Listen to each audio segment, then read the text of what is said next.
O grande conflito.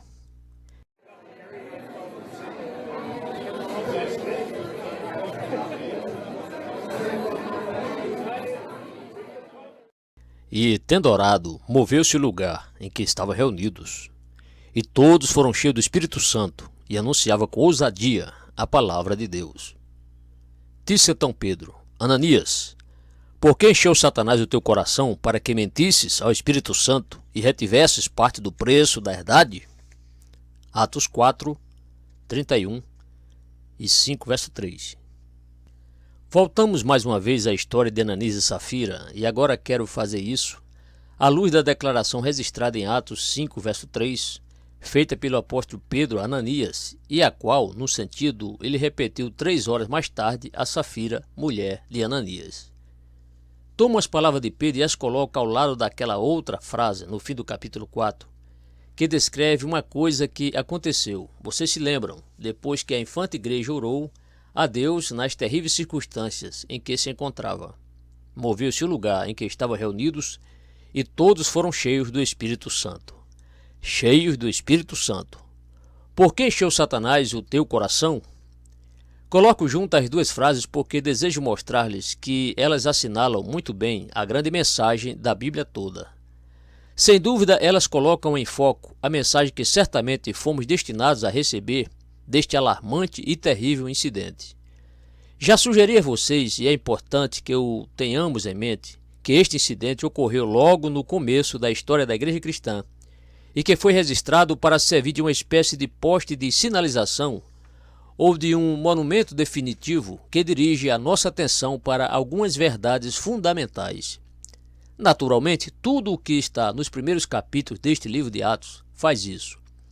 Como dissemos anteriormente, estes capítulos foram escritos para que eu e vocês pudéssemos saber o que é o verdadeiro cristianismo. Em todos os períodos de reforma e avivamento, a igreja voltou a esses eventos e o repetiu, mostrando que este, e somente este, é o verdadeiro cristianismo. Pois bem, a minha proposição básica, na verdade, a proposição básica da Bíblia toda, é que só se entende realmente a história da raça humana à luz do fato de que 2 grandes forças estão operando sobre nós neste mundo. A Bíblia é o registro desse potentíssimo conflito cósmico entre Deus e suas forças de um lado e o diabo e suas forças do outro. Aqui nos é exposto o conflito, desde o começo até a consumação. Além disso, o que acontece conosco e com o mundo depende unicamente da preponderância de um desses 2 poderes. Pode-se, pois, expressar o que é a mensagem da Bíblia em termos como os seguintes: ou Satanás ou o Espírito Santo enche o nosso coração. É um ou outro. É isso que torna a mensagem deste livro tão maravilhosa e tão gloriosa. Ela simplifica o problema e nos leva de imediato ao ponto crucial. Todavia, como tenho tentado mostrar a vocês toda a tragédia do mundo moderno, é que ele nem começa a dar-se conta disso tudo. As pessoas em geral persistem em tratar do problema humano em termos do nosso entendimento, o que pensamos a respeito e o que os outros pensam e dizem, porém é sempre considerado como um problema humano e, portanto, cabe aos seres humanos resolvê-lo. Mas nós vemos que, muito longe de estarem resolvidos, os problemas do mundo pioram cada vez mais. As pessoas não veem que, na realidade, estão enfrentando um problema espiritual, um extraordinário conflito entre o poder de Deus e o de Satanás. Ora, aqui neste incidente, de maneira muito dramática que jamais deveremos esquecer, tudo isso é retratado para nós. Vemos as 2 forças, vemos o seu caráter e a sua natureza. Vemos o que elas fazem e os resultados que invariavelmente elas produzem. Para qualquer de nós, não há nada mais importante do que simplesmente esta pergunta: meu coração foi cheio de Satanás e por ele, ou do Espírito Santo e por ele? Nada importa senão isso. Essa é a grande mensagem das Escrituras. Já tratamos de muitos aspectos da história de Ananias e Safira, e assim permitam que agora eu me concentre nestas 2 forças. Tomemos primeiro este poder a que Pedro se refere quando se dirige a Ananias. Ananias, por que encheu Satanás o teu coração para mentires ao Espírito Santo? A Bíblia nos diz muita coisa sobre Satanás. Na verdade, não começaremos nem a entender a história da raça humana se não entendermos algo sobre ele. O ensino da Bíblia é que o diabo foi criado como um ser perfeito, um brilhante ser angélico, extraordinariamente dotado de sabedoria e de entendimento, e que recebeu grande autoridade e poder. No entanto, ele exaltou seu coração contra Deus, como diz a Bíblia, ficou invejoso. Sentiu-se infeliz por estar debaixo de Deus, e por ser um ser criado, ele queria ser um Deus. Rebelou-se contra Deus, caiu, e daí por diante vem sendo um cruel inimigo de Deus. Toda a sua ambição é estragar tudo o que Deus faz e causar-lhe má reputação e ruína. E assim está ele, o inimigo de Deus. Notem agora que Pedro concentrou-se imediatamente na principal característica de Satanás. Por que encheu Satanás o teu coração para que mentisses? Sua característica dominante é que ele sempre produz mentira. Pois bem, dizemos isso com base na autoridade do nosso Senhor. Um dia, quando ele estava pregando, alguns judeus o arguíram quanto a quem era ele, e o nosso Senhor disse praticamente o seguinte: que há com vocês? Por que são assim? Vocês procuram matar-me, sendo eu um homem que lhes disse a verdade. Os judeus tinham dito que era semente de Abraão e que Deus era o pai deles. E a resposta do nosso Senhor foi: se Deus fosse o vosso pai, certamente me amarias, pois que eu saí e vim de Deus. Não vim de mim mesmo, mas ele me enviou. Por que não entendeis a minha linguagem? Por que não poderdes ouvir a minha palavra? Vós tendes por pai ao diabo, e quereis satisfazer os desejos de vosso pai. Ele foi homicida desde o princípio, e não se firmou na verdade porque não há verdade nele. Quando ele profere mentira, fala do que lhe é próprio, porque é mentiroso e pai da mentira. João 8, versos 42 a 44. Essa é a descrição que o nosso Senhor faz de Satanás, e a Bíblia fala constantemente dele da mesma maneira. Lemos na Epístola aos Hebreus sobre o engano do pecado, e o apóstolo Paulo lembra aos Coríntios que a serpente enganou Eva com astúcia. 2 Coríntios 11, verso 3. Enganou. Ele é mentiroso, um espírito enganador, que opera com todo o engano. 2 Tessalonicenses 2, verso 10. Vê-se isso em tudo o que ele faz. Ele muda de tática, faz qualquer coisa que convenha à sua causa. Ele se contradirá. Ele dirá que uma coisa que era verdade há 100 anos não o é mais. Ele muda até de um dia para outro. Ele pode transformar-se em anjo de luz, 2 Coríntios 11, verso 14. Ele pode citar as Escrituras como fez perante o nosso Senhor, como se cresce nelas e quisesse comunicá-las. Não há nada que ele não se abaixe para conseguir os seus nefandos objetivos. Essa é sua característica. Ele é mentiroso desde o princípio. Os pobres Ananias e Safira foram tolas, vítimas deste mentiroso mestre. Quais são então as mentiras com as quais o diabo persuade a humanidade a crer? Desafortunadamente, preciso dizer, não é difícil responder essa pergunta. Tendo entendido os seus métodos, pela experiência reconhecemos as suas mentiras. Mas as suas mentiras estão expostas claramente diante de nós na Bíblia. Naturalmente, a primeira mentira é sobre si mesmo. De muitas maneiras, a mentira mais astuta do diabo é persuadir as pessoas de que não existe diabo. Essa é a sua obra-prima. Entendo que a arte de pescar está na habilidade do pescador de ficar fora da vista do peixe. Você se esconde, fica sob camuflagem. É assim que se pesca. Bem, o diabo é mestre nisso, e no presente ele está tendo admirável sucesso, porque o mundo acha completamente ridículo acreditar num diabo pessoal. Ademais, o diabo persuade as pessoas de que o mal é coisa que não existe. Talvez vocês tenham ouvido falar do filósofo C.M. Joad, que após anos de ateísmo, anunciou que era cristão. E ele disse que o que primeiro fez mudar-se da sua antiga posição foi o fato de que, na Guerra Civil Espanhola, ele viu coisas que o convenceram da realidade do mal como poder. Antes disso, como filósofo, nunca tinha acreditado que o mal era algo positivo, e sim que era apenas a ausência de certas qualidades. Durante aquela guerra, porém, ele viu coisas que o convenceram da verdade oposta. Esse foi o seu primeiro passo. Tendo descoberto a realidade do mal, o segundo passo é descobrir que por trás do mal está o diabo, um poder pessoal, cercado de grandes poderes e de mercenários, se os podemos descrever assim, em seu grande exército.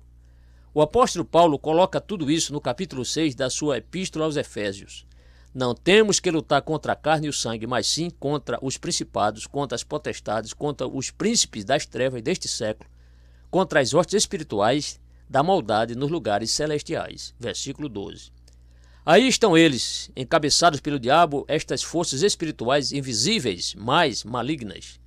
Contudo, o diabo, com suas mentiras, persuade as pessoas de que não existem tais coisas. Diabo, maus espíritos, demônios, nada disso, nada de espectros, acerca dos quais João Bunyan escreveu em seu grande hino. São todos absurdos, contos de fadas. O diabo insinua que o povo acreditava neste tipo de coisa no passado. Hoje não. Essa é a grande mentira com a qual Satanás engana a raça humana. A próxima mentira é sobre nós. Aqui, de novo, vemos uma prova da maestria do diabo, da sua esperteza sutil. Ele nos faz pensar que estamos congratulando-nos com nós mesmos quando nos persuade a crer que os seres humanos são só animais, que alma é coisa que não existe, que espírito é coisa que não existe. Ele nos faz acreditar que estamos congratulando-nos com nós mesmos quando dizemos que somos animais racionais, um pouco mais desenvolvidos do que os outros animais, mas ainda só animais, que a diferença é só de grau, não de espécie. Se Arthur Kate dizia que, depois de ter dissecado muitos corpos, nunca tinha cruzado como um órgão chamado alma. Grandes gargalhadas dadas pelos membros da elite. O diabo vai adiante e nos engana fazendo-nos pensar que somos bons animais, que não há nada de errado conosco e que a doutrina bíblica do pecado não é verdadeira, é quase uma calúnia. Naturalmente, você não deve perscrutar o mundo e ver o que os seres humanos fazem. Vocês têm que acreditar que tudo isso não passa de mentira e os homens e as mulheres estão prontos a acreditar nisso. Eles não têm ideia de que estão presos a uma mentira, não são suficientemente sinceros para encarar a si mesmos e por isso acreditam nessa mentira. E depois acreditam que são mais vítimas de pecado do que pecadores praticantes. Mas se não é a humanidade a responsável pelo estado do mundo, então o que é e quem é o responsável? Não sei. Não me cabe culpar ninguém. A culpa deve estar noutras pessoas. E contudo, seja como for, tampouco a culpa deve ser delas, porque elas são seres humanos como eu. E se eu sou essencialmente bom, elas também são. Então, de onde vem o mal?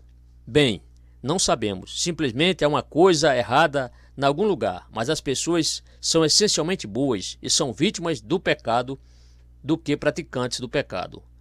Depois, como já vimos, o diabo também nos persuade a crer que o mundo está melhorando. A humanidade está mais bondosa, mais ponderada, e nem sonharia em, de repente, dar cabo de milhares ou milhões de pessoas por nada. Não, não. O diabo persuade as pessoas de que há uma tendência ascensional. Continua acreditando nisso, apesar de tudo o que vimos neste século XX. Acredita que vão chegar à perfeição como fruto do maravilhoso processo de evolução. E depois, claro, Satanás mente sobre Deus. Primeiro, ele sempre se empenha em dizer que Deus não existe. Não há nada de novo nisso. O povo pensa que é uma ideia nova, porém não é. No Salmo 14, vocês lerão no versículo 1. Disse o nesto no seu coração, não há Deus. Esse é um velho truque de Satanás, e todavia muitos continuam acreditando nele. Mas se o diabo falha com essa mentira, tenta outra. Se alguém crê em Deus, Satanás sussurra, sim, existe um Deus, porém ele é um inimigo que gosta de manter a gente lá embaixo. Ele é injusto. Sim, existe um Deus, mas por que ele permite que nasçam crianças deformadas? Porque ele permite a guerra? Existe um Deus, entretanto, é um tirano. Ele está contra você. Foi essa mentira que Satanás disse a Adão e a Eva na tentação original, e eles acreditaram nessa mentira. E desde aquele tempo a humanidade tem acreditado nessa insinuação pronta a culpar Deus sempre que as coisas vão mal e nunca pensa nele quando as coisas vão bem. Tudo isso faz parte do engano do diabo. A seguir, Satanás passa a persuadir-nos de que, se realmente quisermos ser livres e gozar uma verdadeira felicidade, uma coisa que temos que fazer é desafiar Deus e dar-lhe as costas e deixar de importar-nos com ele. Repete-se a tentação original. Deus disse isso? Deus só está interessado em manter-nos por baixo e em privar-nos deste conhecimento. Se o afrontarmos e comermos esse fruto, os nossos olhos serão abertos. Teremos entendimento e seremos como deuses. seremos libertados e realmente funcionaremos como seres humanos dignos do nome. Façamos isso e teremos felicidade verdadeira. E mais, o diabo vai adiante e nos diz que além desse mundo não existe nada, que quando morrermos será o fim da nossa história, de modo que realmente não importa muito o que fazemos. Colha botões de rosa enquanto puder. Comamos e bebamos porque amanhã morreremos. Não há nada depois desta vida, nenhum juízo, nada de futuro eterno. Portanto, não temos necessidade de preocupar-nos com coisa alguma, e por isso não devemos ouvir os pregadores que pregam sobre a lei, sobre a condenação e sobre o juízo, e que nos chamam à responsabilidade. Não, temos que aproveitar as oportunidades, devemos viver à vontade e deliciarmos-nos continuamente. Sempre houve em Israel um grande conflito entre duas espécies de profeta, o profeta verdadeiro e as pessoas descritas como falsos profetas. E a mensagem dos falsos profetas era sempre a mesma. Jeremias esclareceu bem isso para o povo com as palavras que cito a seguir. Disse ele: estes profetas curam a ferida da filha do meu povo levianamente, dizendo paz, paz, quando não há paz. Jeremias 6, 14, 8, verso 11. E continuam fazendo isso. Um espírito mentiroso prende a mente e o coração de pessoas que ocupam posições proeminentes e, apesar do mundo estar indo para o inferno, elas continuam dizendo: tudo está melhorando, não fiquem alarmados nem quietos. Não existem juízo, eternidade, punição, tudo está bem. Paz, paz, vamos em frente. Continuemos a beber e a dançar, aproveitemos bem o tempo, tudo vai dar certo no fim. É isso que tais pessoas dizem, mesmo o mundo estando como está. Essa é a mentira do diabo, porque encheu Satanás o teu coração para que mentisses. E finalmente, claro está que o diabo mente constantemente acerca do Senhor Jesus Cristo. Você esperava isso? Não esperava? Deus o enviou ao conflito, o segundo Adão. Temos aí o ato supremo de Deus, o diabo sabe, e manufaturou mentiras sobre este ato. Há muita coisa sobre isso na Bíblia, só posso fazer um sumário muito reduzido. Porém, vocês podem vê-lo perfeitamente nas tentações que o nosso Senhor sofreu no deserto. Ali esteve ele durante 40 dias e 40 noites, sendo tentado pelo diabo. E esta foi a forma que a tentação tomou. O diabo, com toda a sua sutileza e astúcia, disse: se tu és o Filho de Deus. Se. Essa era a questão, e nesse fato que ele sempre estava concentrado. O nosso Senhor referiu-se a isso quando falava com os fariseus, João capítulo 8, e Paulo diz: ninguém que fala pelo Espírito de Deus diz, Jesus é anátema. E ninguém pode dizer que Jesus é o Senhor, senão pelo Espírito Santo. 1 Coríntios 12, verso 3. O homem que não fala pelo Espírito de Deus é que diz, Jesus é anátema. Diz também João: amados, não criais a todo espírito, mas provai se os espíritos são de Deus, porque já muitos falsos profetas se têm levantado no mundo. Nisto conhecereis o Espírito de Deus. Todo espírito que confessa que Jesus Cristo veio em carne é de Deus, e todo espírito que não confessa que Jesus Cristo veio em carne não é de Deus, mas este é o espírito do anticristo, do que já ouvistes que há de vir, e eis que está já no mundo. 1 João 4, verso de 1 a 3. Essa foi a grande luta já no princípio. No momento em que a igreja nasceu, pode-se dizer, o maligno veio com as suas mentiras, e a sua suprema mentira foi que Jesus de Nazaré não passava de homem e que a alegação de que ele era filho de Deus era blasfêmia. Por isso levaram nosso Senhor à morte. Quem é este sujeito? Indagaram. Este carpinteiro, este filho de José. Essas afirmações são mentiras, diziam. Este homem é o impostor. Por isso o odiavam, rangiam os dentes contra ele e finalmente o crucificaram na cruz do Calvário. Eles sempre lutaram extenuamente para perpetuar essa mentira. Pedro expressou esse fato assim: e também houve entre o povo falsos profetas, como entre vós haverá falsos doutores, que introduzirão encobertamente heresias de perdição, e negarão o Senhor que o resgatou, trazendo sobre si mesmos repentina perdição. 2 Pedro 2, verso 1. E o derradeiro livro da Bíblia, o livro do Apocalipse, nada é senão uma apresentação pictórica e dramática deste grande conflito, especialmente em suas partes finais. No capítulo 12 nos é oferecido um sumário perfeito quando lemos sobre a tentativa que o grande dragão, o diabo, fez para afogar o filho e sua mãe, despejando água da sua boca. As mentiras continuaram até o dia de hoje e continuam. Oh sim, O povo está disposto a louvar o nosso Senhor como um grande e bom homem, porém insiste em que ele foi apenas homem, nascido como todos os demais. Alguns são bastante astutos para dizer, como foi dito recentemente, que ele era filho ilegítimo de Zacarias, pai de João Batista. Mas quem disse isso é um miserável servo do diabo. Não há sutileza aí. Isso acaba com o jogo e, obviamente, torna ridícula a mentira. Ele não devia ter dito isso, e estou certo de que foi repreendido pelo seu mestre por tê-lo dito. Não, não. O método sutil é louvar o nosso Senhor como homem, porque enquanto ele for considerado homem, o sobrenatural, o miraculoso, o divino, a sua morte expiatória, tudo isso pode ser descartado. Qualquer coisa para privá-lo da sua glória e da sua deidade. Esse é o ensino principal deste mentiroso, o diabo, e através dos séculos sucessivos, ele tem persuadido muitos a acreditarem em sua mentira. E então, quais serão as consequências do erro de dar ouvidos ao diabo? São sempre as mesmas. Elas estão presentes nesta história de Ananias e Safira. O seu destino sempre vai dar na escravidão. O diabo promete liberdade, mas nunca a dá. O caminho dos prevaricadores é áspero. Provérbios 13, verso 15. Se o diabo estivesse falando a verdade, não haveria infelicidade neste mundo. Não haveria problemas, não haveria sofrimento, não haveria miséria, não haveria ameaça de guerra. Não, não. O diabo sempre produz escravidão, porque sempre produz confusão. No momento em que as pessoas lhe dão ouvidos, ficam sob o seu poder, o que a Bíblia denomina domínio do pecado e de Satanás. No momento em que o primeiro homem acreditou na mentira do diabo, o que aconteceu? Tornou-se vítima do mundo, da carne e do diabo. E nisso consiste todo o problema do mundo atual. Os homens e as mulheres não são livres, eles também são vítimas.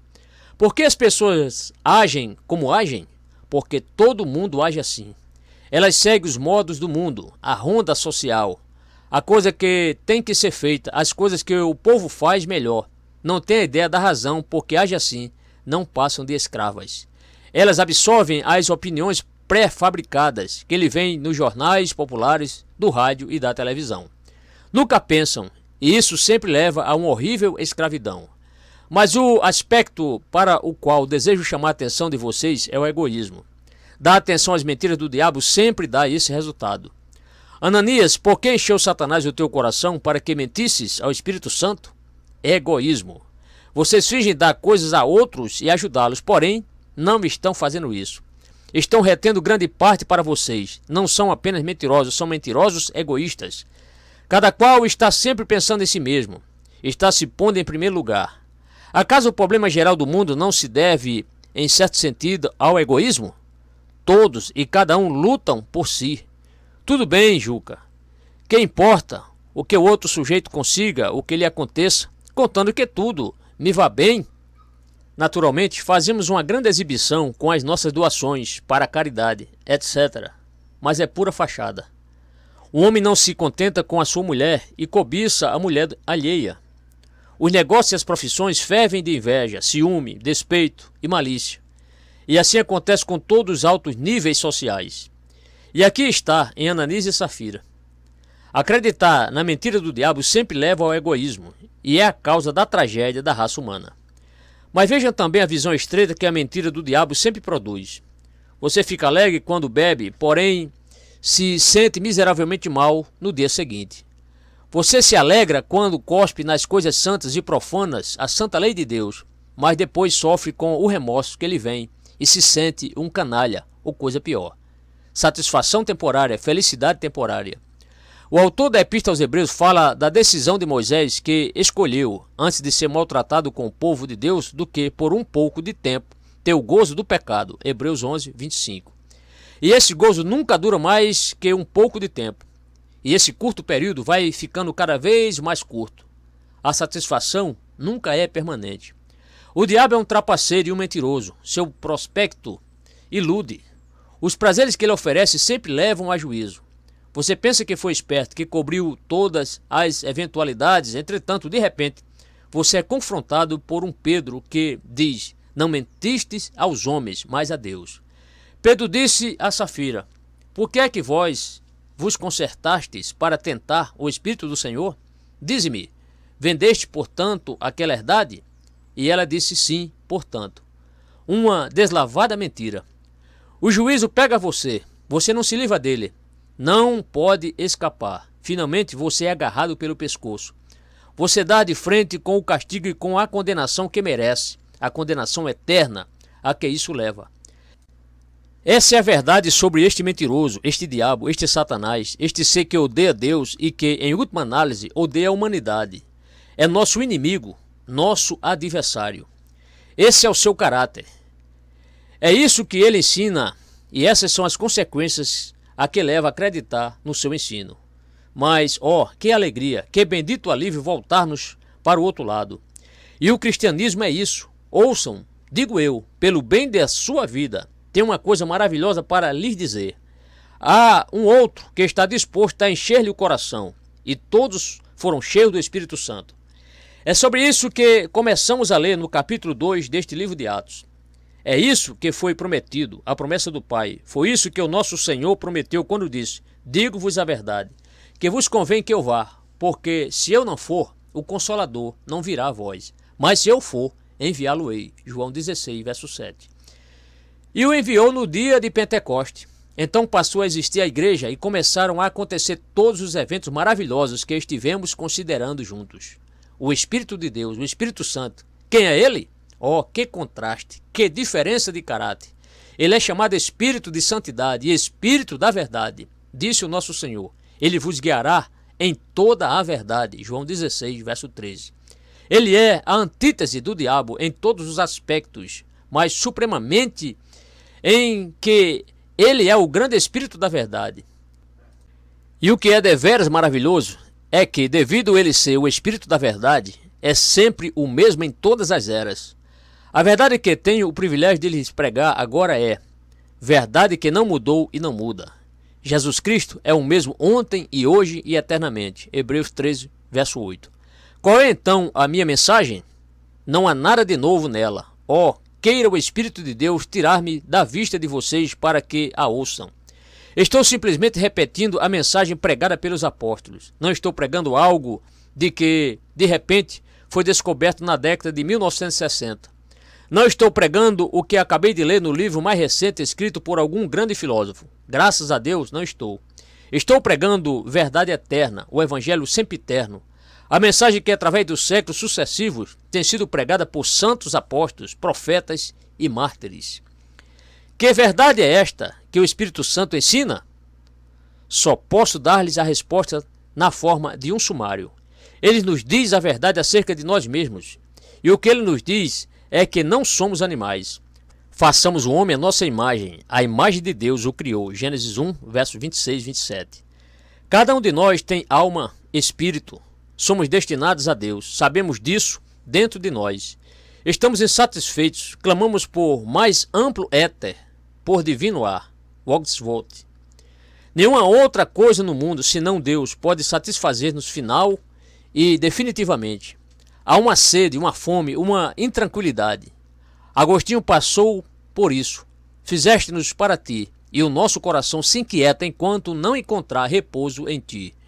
Ele tinha tentado as rotas do mundo, teve sua amante, mas a sua alma era grande demais para tais coisas. Pó és e ao pó retornarás. Não foi dito sobre a alma. Longfellow. Nos homens e nas mulheres há algo intangível, algo que os separa dos animais. É isso que lemos na Bíblia. É isso que o Espírito da Verdade, o Espírito Santo nos diz, e nos diz mais, que somos responsáveis perante Deus, que não somos apenas animais irresponsáveis, obedecendo à nossa luxúria e às nossas cobiças e paixões, bebendo muito e fazendo excessivas concessões ao sexo. Não, não. Somos seres responsáveis, destinados a exercer disciplina, senhores da criação, representantes de Deus neste universo. Mas o Espírito Santo não para aí, e, desafortunadamente, sabemos que essa é a verdade. Diz-nos ele que, em sua loucura, o homem e a mulher deram ouvidos ao diabo e caíram e trouxeram o caos à totalidade do seu mundo e da sua posteridade. Diz-nos ele que, agora, os homens e as mulheres são criaturas decaídas e que todos os seus sofrimentos são consequência disso. Depois o Espírito Santo prossegue e nos fala sobre a verdade acerca de Deus e da glória de Deus.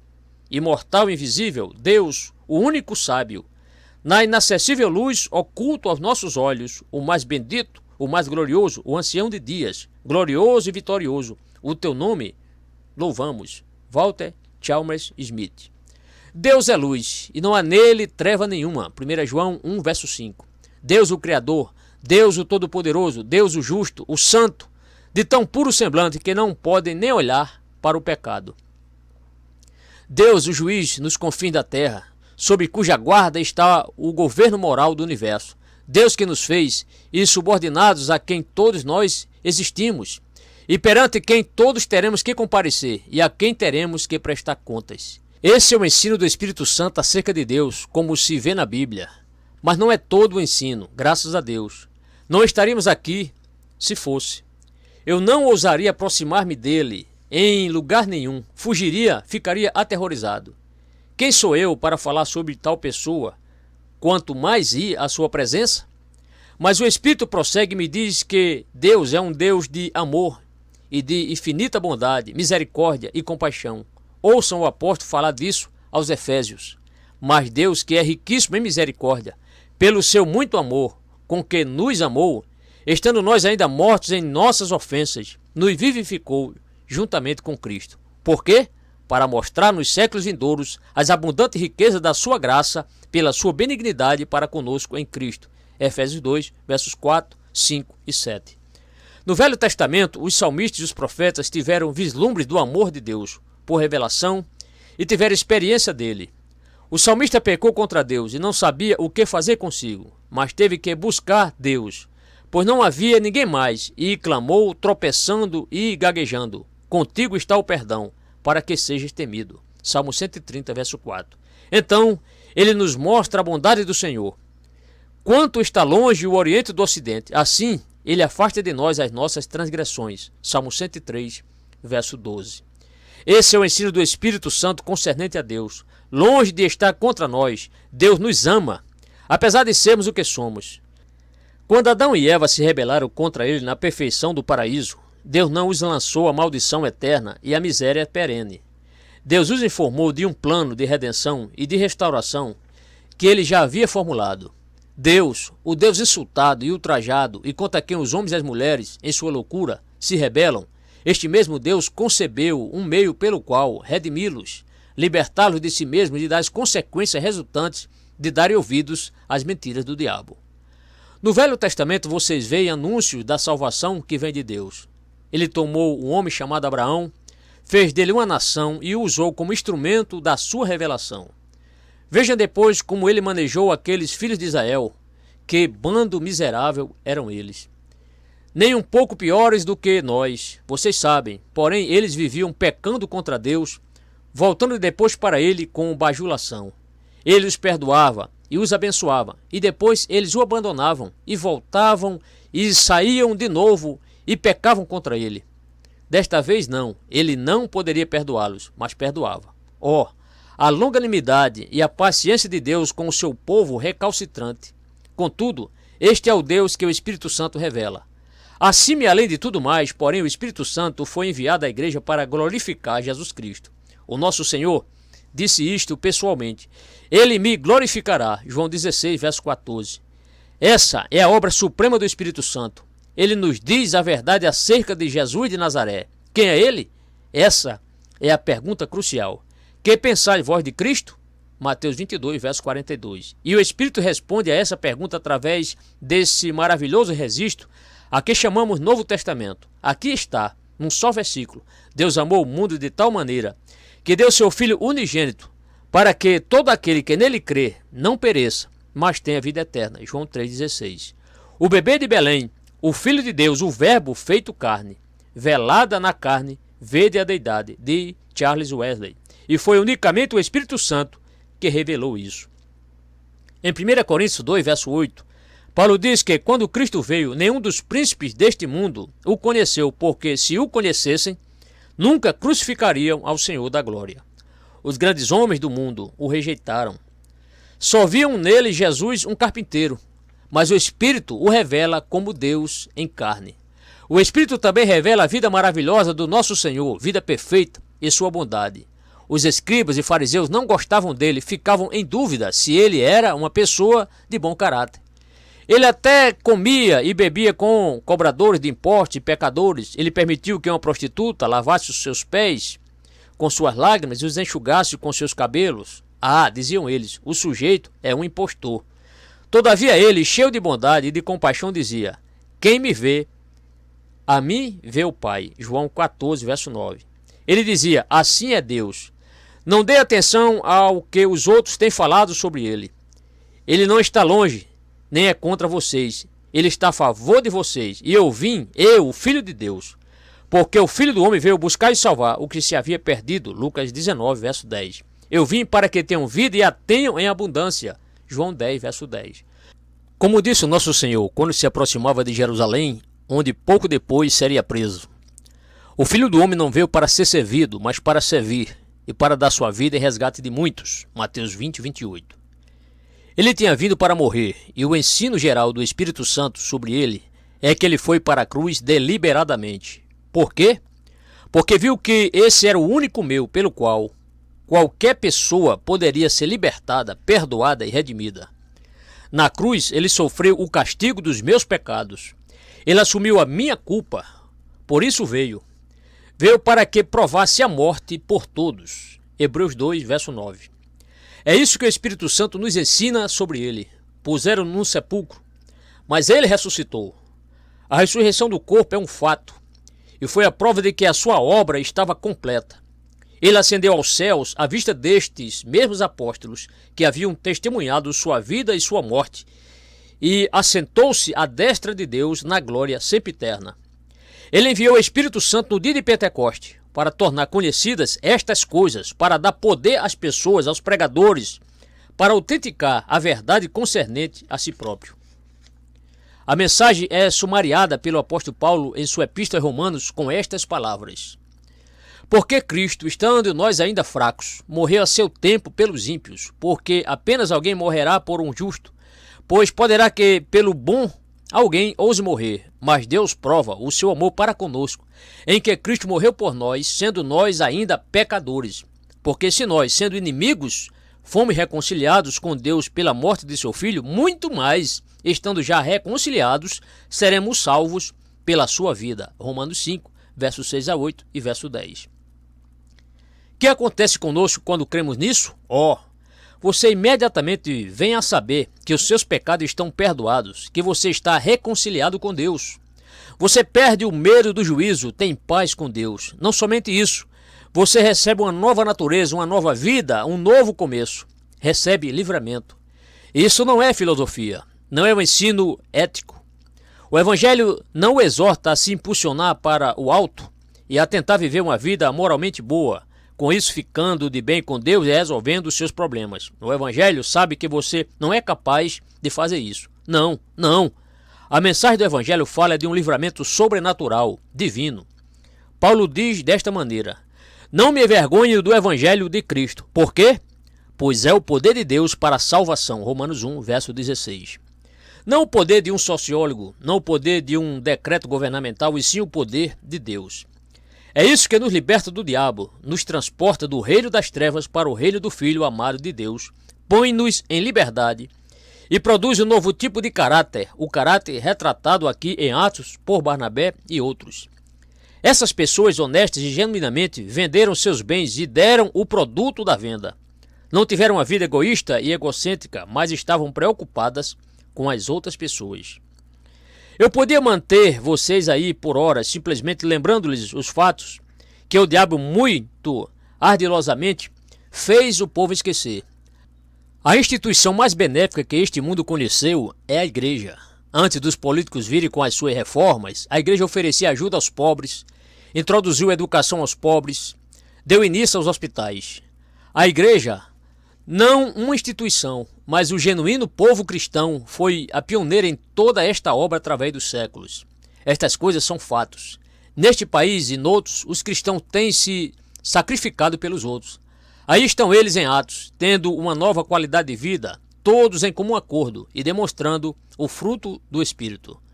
Se vocês quiserem saber a diferença entre as duas espécies de vida, a vida decorrente de ouvir o diabo e a vida decorrente de ouvir o Espírito Santo, leiam as palavras escritas pelo apóstolo Paulo no capítulo 5 da sua epístola aos Gálatas, as obras da carne.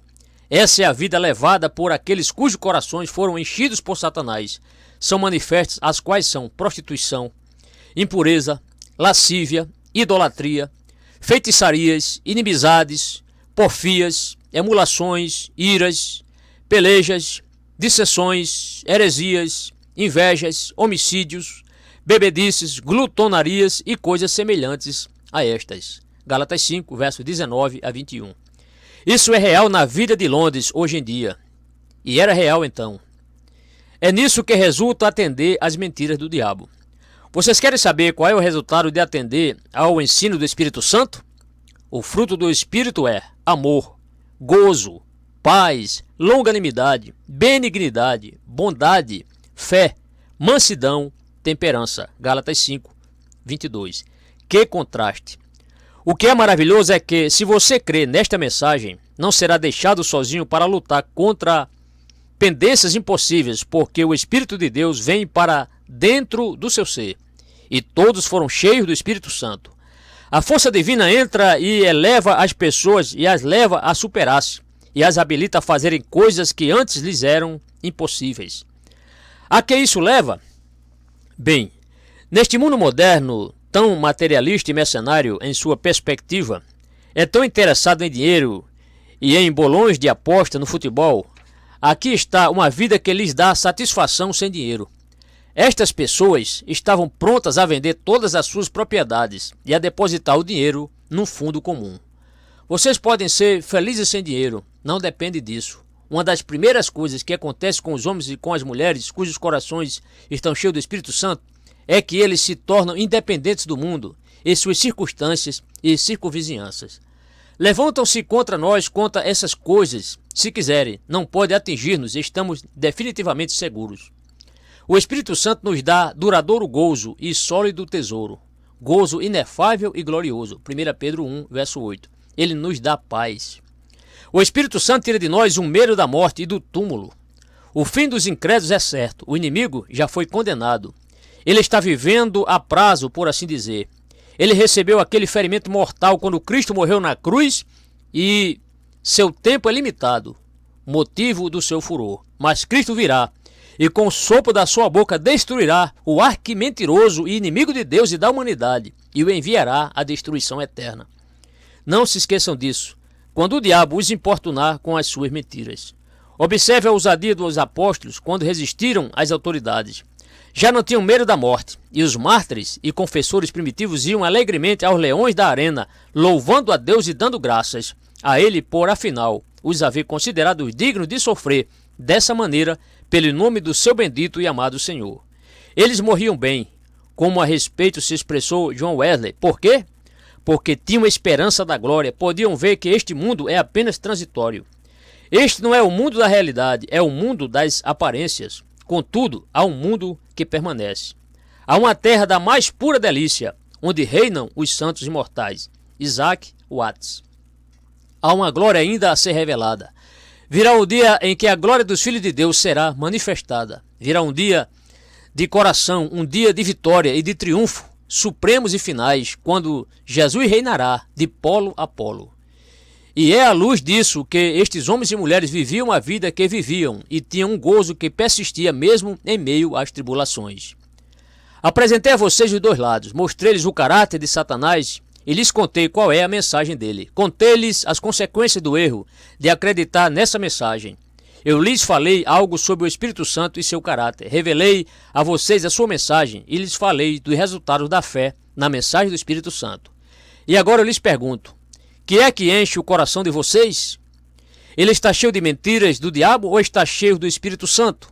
É isso que importa, e eu lhes pergunto isso porque estou preocupado com vocês e com seu destino eterno. Eu vejo a mentira, houve tempo em que eu mesmo acreditava nela, mas graças a Deus, o Espírito abriu os meus olhos. Por isso ponho ambos diante de vocês e lhes digo, creiam no Senhor Jesus Cristo, revelado pelo Espírito, e rendam-se ao Espírito de Deus.